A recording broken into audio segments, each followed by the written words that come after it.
Oke, kembali lagi di Apa Kabar Indonesia Pagi. Tadi baru satu ya, Vi. Sebenarnya kalau bahas UN panjang nih, bisa sampai bersegmen-segmen. Tapi kita coba soroti juga permasalahan lain di sektor pendidikan ya. Ini adanya sistem zonasi.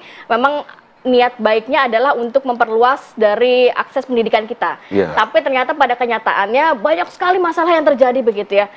Dari sisi Komisi 10 DPR terkait zonasi sendiri, apa pembahasan yang lebih dalam di sana? Apakah sudah ada solusi terkait zonasi? Ya.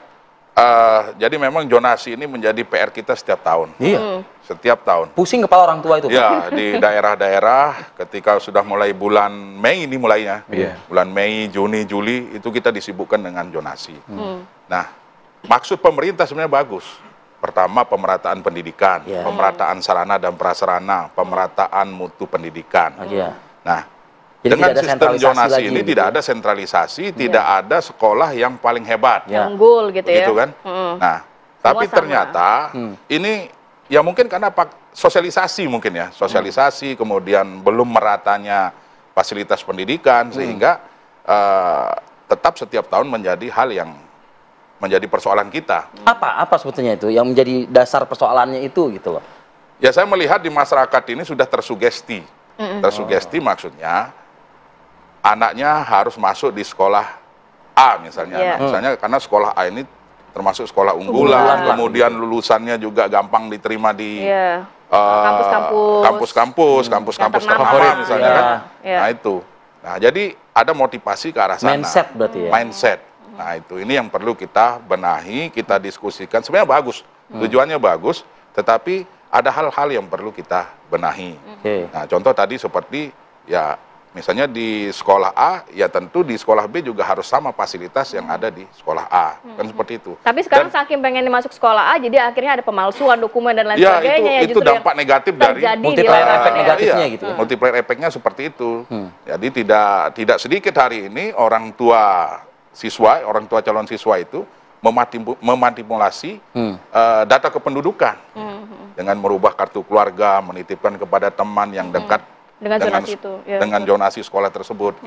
Nah itu yang terjadi. Nah hal ini tidak boleh terjadi lagi. Kami di Komisi 10 mendorong kepada pemerintah dalam hal ini Mendikbudrismen untuk mengevaluasi ini.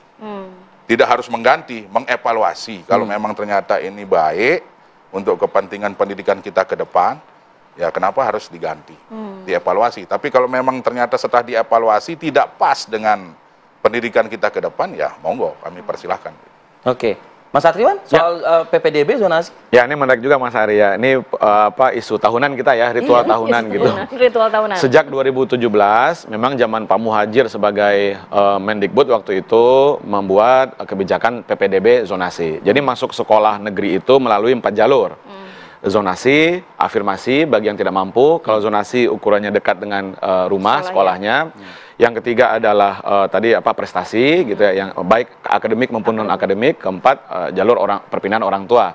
Nah dalam temuan kami P2G Gus itu ada juga jalur pungli gitu ya, jalur intervensi, jalur surat sakti, sama intimidasi terakhir. Nah, itu penyimpangannya. PPDB kenapa bermasalah? Karena persoalannya dua.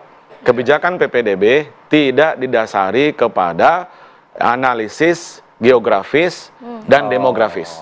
Analisis demografisnya misalnya adalah bagaimana sebaran jumlah calon siswa dan sekolah tadi. Sayangnya di Indonesia sekolah kita itu tidak merata baik dari segi jumlah maupun kualitas, kuantitas maupun kualitas. Jadi tidak akan ideal yang namanya PPDB zonasi karena tidak bisa pukul rata ya berarti ya. Betul, sekolah yang berkualitas hanya 1, 2, 3. Sisanya belum sampai sekarang. Bahkan di pelosok daerah banyak sekolah yang tidak dapat siswa baru. Nah, sebaliknya persoalan di Jakarta sekolah kelebihan murid ya kan nggak bisa menampung, makanya ada rencana sekolah gratis swasta untuk menampung itu bagus, kami apresiasi untuk DKI Jakarta ya. Anak-anak yang tidak diterima di sekolah negeri lalu oleh Pemprov DKI dibiayai untuk didistribusikan ke sekolah swasta, disubsidi. Oke, sekolah swasta gratis tapi memang untuk swasta yang menengah ya, bukan swasta yang elit. Nah di daerah yang tadi Maret disebut kami juga mendata di Solo, bahkan di kota Solo loh ya, kemudian di Bojonegoro, Lamongan, Pangkal Pinang dan seterusnya, sekolah justru kekurangan Sulit murid. mendapatkan murid, Nah, jadi iya. ini Infrastrukturnya ada. Enggak, justru kenapa kekurangan murid? Jarak antara rumah dengan sekolah itu jauh, akses susah. Gimana mau zonasi? Iya. Berarti apa? Persoalan sebaran sekolah yang tak merata, sebaran kualitas sekolah yang tak merata, kompetensi guru yang tidak merata, termasuk juga sarana fasilitas yang juga tidak merata. Gimana mau PPDB zonasi secara ideal? Jadi kami sepakat Pak Abe Prof Abe ini untuk mengkaji ulang. Undang semua dinas-dinas pendidikan, pemprov-pemprov, pemda-pemda, kabupaten kota, termasuk semua stakeholder pendidikan gitu ya. Karena memang sebenarnya Serap tuh dari mereka. betul, karena persoalannya mereka sudah 7 tahun dan kita berkutat di hal yang sama saja gitu kan. Jadi saya pikir harus ada evaluasi total untuk kebijakan PPDB zonasi. Poinnya adalah anak-anak itu berhak untuk sekolah tanpa diseleksi mestinya. Karena itu hak warga negara. Pasal 31 Undang-Undang Dasar 1945 ayat 1. Saya ngajar pendidikan Pancasila nih, kewarganegaraan. Jadi berbicara itu. Nah, sekarang anak mau masuk sekolah negeri diseleksi. Pakai umur lah, pakai jarak lah, gitu kan ya. Padahal dia berhak. Walaupun nggak pakai nilai lagi sekarang ya seleksinya. Betul, karena UN sudah tidak ada, ya kan. Tapi kan ada prestasi yang lain gitu. Nah, artinya negara gagal untuk memenuhi kewajibannya, ya kan, memenuhi hak-hak anak untuk bersekolah. Seharusnya tidak ada narasi lagi negara gagal. Seharusnya adanya narasi adalah negara berdasarkan undang-undang ini segera mengadaptasi. Seharusnya seperti itu. Betul. Kalau tadi misalnya ada siswanya tapi tidak ada bangunan sekolahnya, ya bangunlah bangunan sekolahnya yang dekat dengan lokasi mereka. Betul. Di Jakarta sudah berjalan dengan menggratiskan sekolah. Apakah hal-hal seperti ini tidak ada atau langka masih di beberapa wilayah di tanah air kita? Ini pertanyaan menarik dari Mas Adi. Ini dalam konteks daerah-daerah, tidak semua daerah juga punya willingness seperti itu. Idealnya kan ini sekolah. Kenapa tidak punya willingness seperti itu? Ya anggaran pendidikannya. Masih ada anggaran pendidikan APBD itu yang di bawah 20% kan, Gus? Ada Padahal Undang-Undang Dasar 45 mewajibkan anggaran pendidikan dari Pemda itu juga minimal 20%. Kenyataannya ada yang 9%, 10%. Itu untung dibantu transfer dari pusat ke daerah. Kalau tidak lebih parah lagi. Kalau pakai PAD lebih rendah lagi gitu. Artinya apa? Ada memang daerah yang membangun unit sekolah baru, yaitu sekolah negeri yang baru. Tapi banyak juga yang tidak. Gitu kan ya. Akhirnya ya sudah. Karena apa? Karena tidak terlalu menganggap itu jadi satu hal yang penting begitu. Ya mohon maaf, buktinya dari APBD mereka tidak sampai 20%. Ya kan? Yang kedua adalah itu butuh biaya yang besar juga gitu kan, butuh koordinasi juga gitu. Bang Lalun.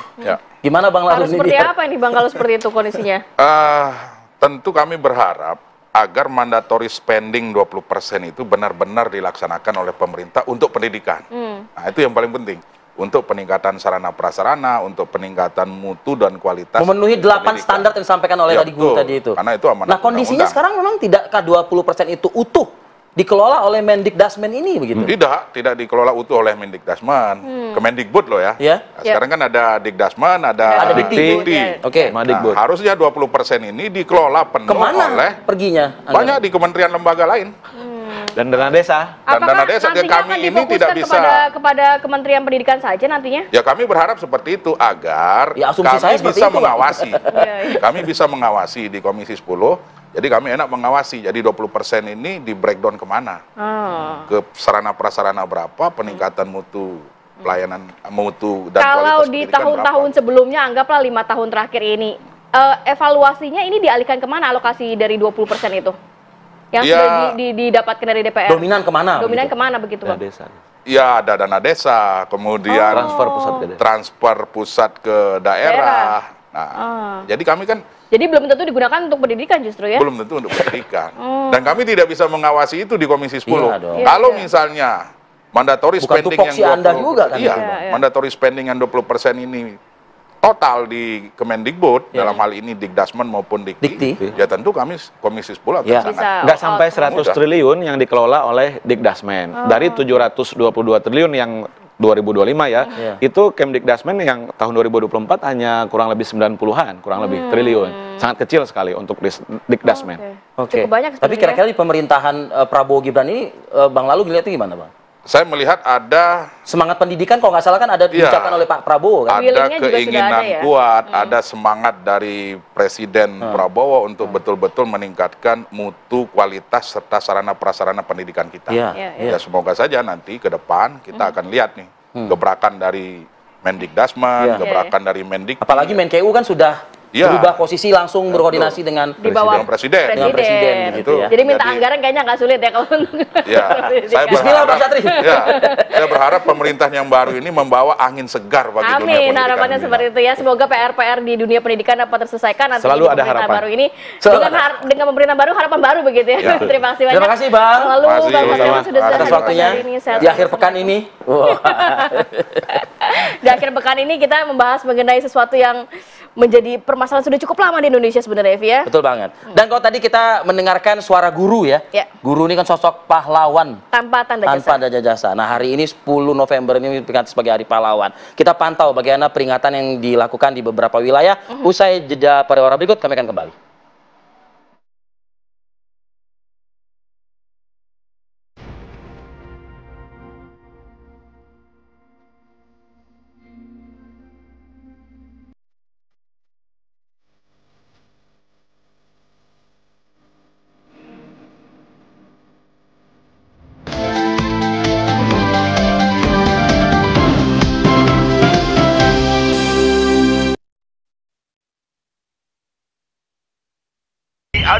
Di saat penting, kita perlu yang terbaik. Aqua 100% murni, alirkan kebaikan alami, dukung 100% performa. Aqua 100% murni, pilihan timnas Indonesia. Aldi, kok nggak sekolah?